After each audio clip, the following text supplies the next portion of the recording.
Before we begin, we would like to extend tremendous gratitude to Shira Lane and the entire team behind the documentary Got the Facts on Milk, who compiled a lot of the information and interviews present in this episode. We would also love to thank Dr. Colin Campbell for his work involving casein and the Forks Over Knives documentary team for assembling the research in the way that they did. We highly encourage watching these films, but for those shorter on time, here's the abridged version. As we explore deeper to the recesses of our physical health, it's time that we looked at one of the last major giants in the food industry and part 2 of the animal foods category, dairy. For most of us, we've been raised to believe a lot of great things about dairy. It's nature's perfect food. However, there is now an overwhelming amount of new research and scientific investigation which paints dairy in a different light, almost showing that for every belief about the benefits of dairy, the opposite appears to be true. So what's the deal? Is milk and dairy in general really all that good for us?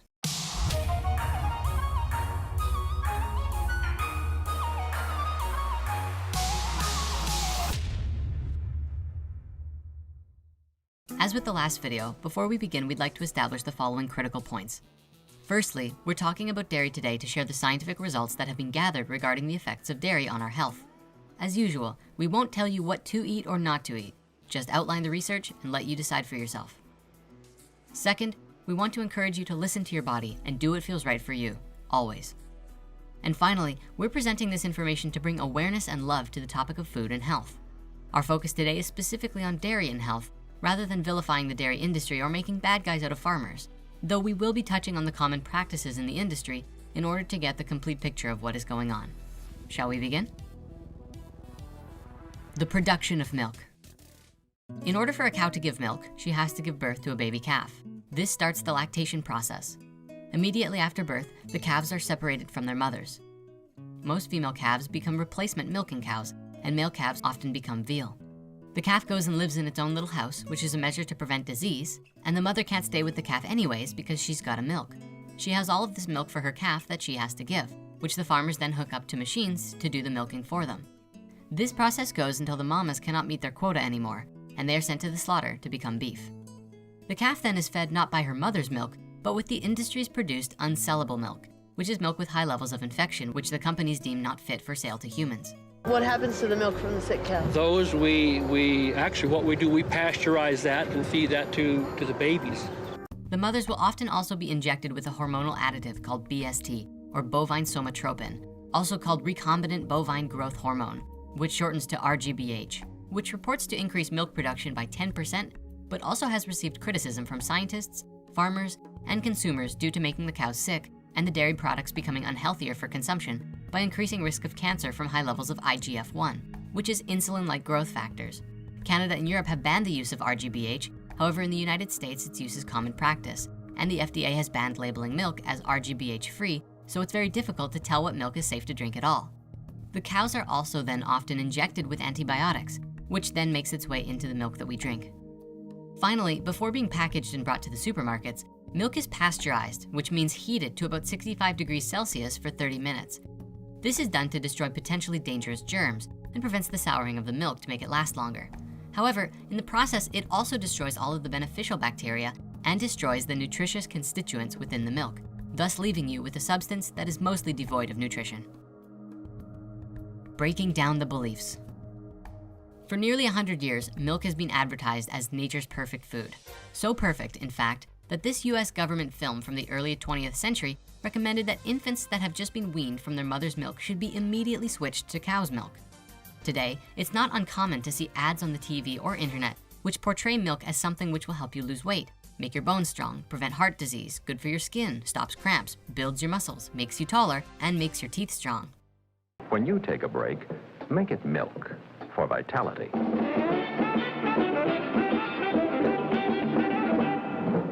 But the truth seems stranger than fiction. New research and investigation by many prominent nutritionists, doctors, and physicians have strongly linked dairy to causing eczema, arthritis, osteoporosis, prostate cancer, breast cancer, asthma, and acne. There have also been reports linking dairy to childhood diabetes, intestinal bleeding, bovine leukemia, which is an AIDS-like virus, as well as heart disease, anemia, and increased allergies, which is basically the opposite of everything that we believe to be true about it.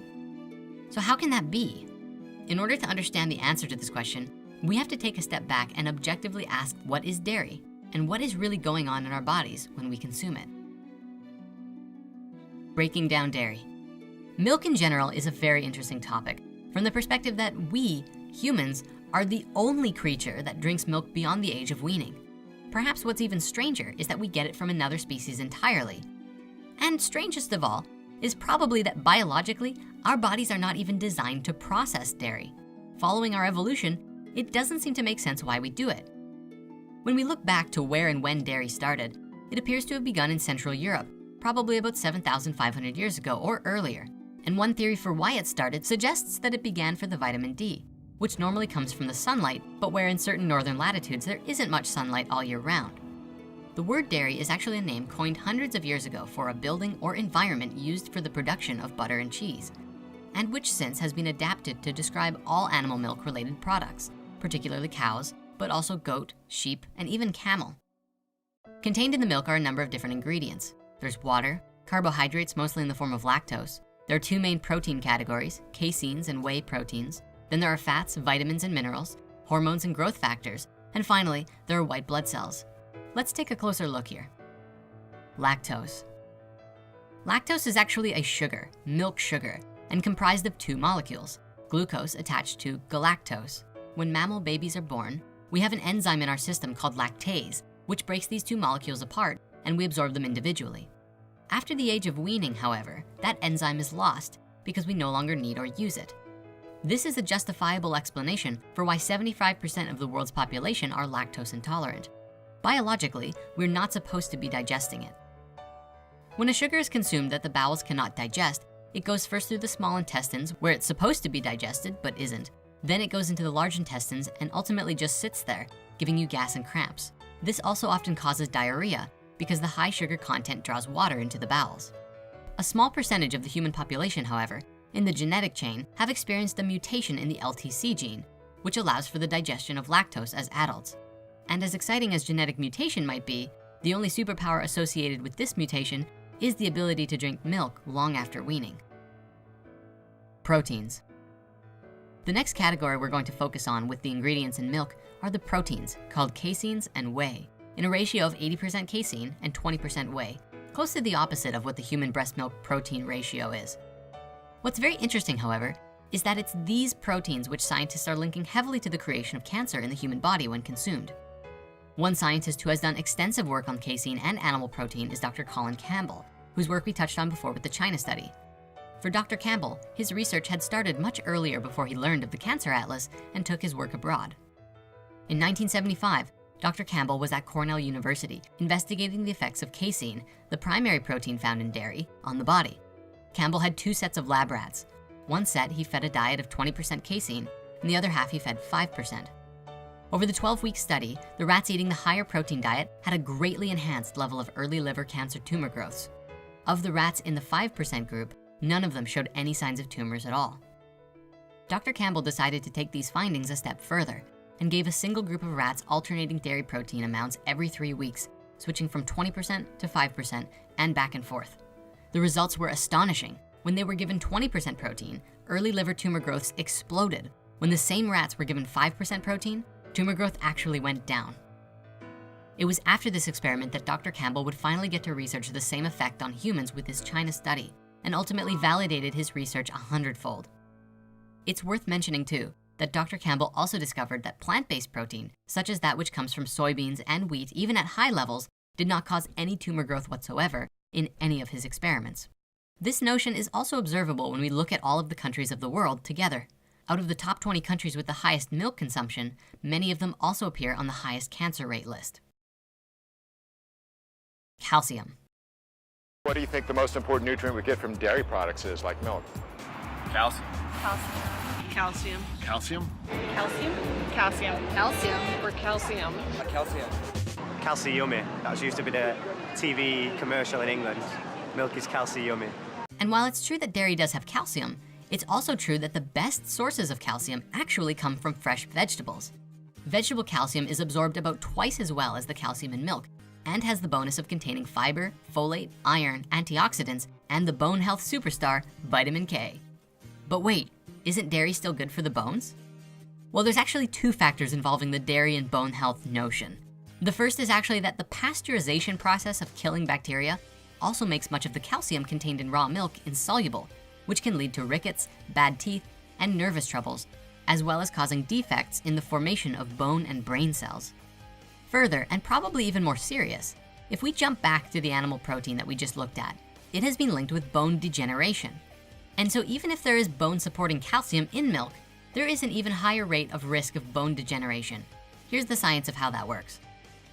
Basically, animal protein creates an acid-based environment within the body, which creates a disease-like condition called metabolic acidosis. This disease occurs when the body's pH level is far too acidic. When we have this condition, our body draws upon its top acid buffer to protect our bones from the acid. And that acid buffer is the calcium in our bones. The calcium is then extracted to neutralize the excess acid, and our bones become weakened.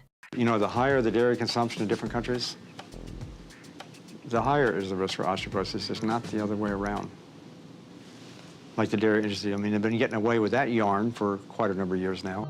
And they found that the countries where they were consuming the most milk, the countries where they're consuming the most calcium, had the highest hip fracture rates. It's actually opposite of what you would think. At Harvard, the Nurses' Health Study tracked women, more than 70,000 women for over 18 years. What they found is those who drank the most milk had absolutely no protection against hip fractures at all. The idea that calcium is going to build strong bones is a myth.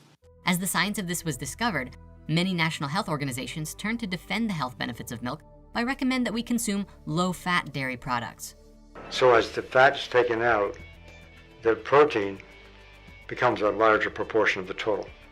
So they become higher in protein, lower in fat. And when we compare these high protein, low fat milk products, for example, with prostate cancer, the relationship is as strong as it is for cigarette smoking and lung cancer.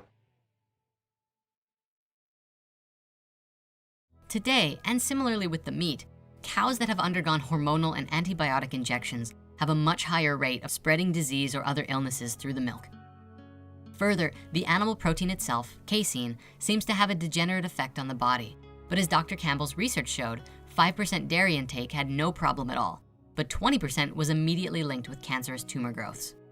Ideally, if you're going to consume dairy anyways, the best way to do it is probably to find a raw source of dairy from smaller organic farms and from very happy and healthy cows, and limiting your intake to about 5% of your daily nutrition.